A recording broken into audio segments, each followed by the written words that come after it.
Sono Lella Palladino, sociologa, sono la presidente di DIRE, Donne in Rete contro la Violenza, Associazione Nazionale dei Centri Antiviolenza. È una rete di 80 organizzazioni di donne che gestiscono su tutto il territorio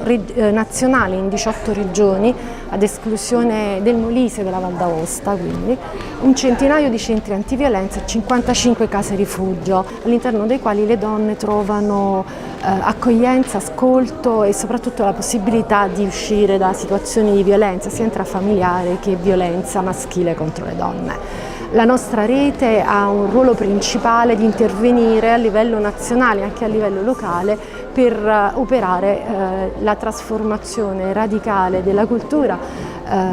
che genera la violenza maschile contro le donne. Quindi, a differenza di quello che si può pensare, i centri antiviolenza non sono solo un luogo dove le donne trovano aiuto, sostegno, accompagnamento per uscire dalla violenza, ma sono dei luoghi dove si produce un pensiero critico e soprattutto sono dei luoghi dove si fa politica per prevenire e contrastare quello che è un problema che finalmente ha avuto un'attenzione,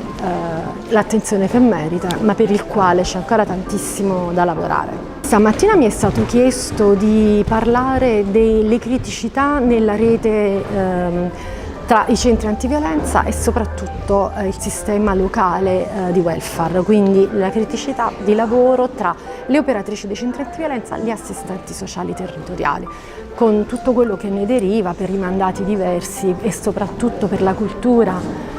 che ognuno ha e la visione rispetto al problema della violenza maschile contro le donne, ovviamente con un'ottica di superamento dei problemi, delle criticità e di un lavoro di rete che possa in qualche modo tendere a migliorare, a promuovere sinergie piuttosto che frammentazioni e differenze.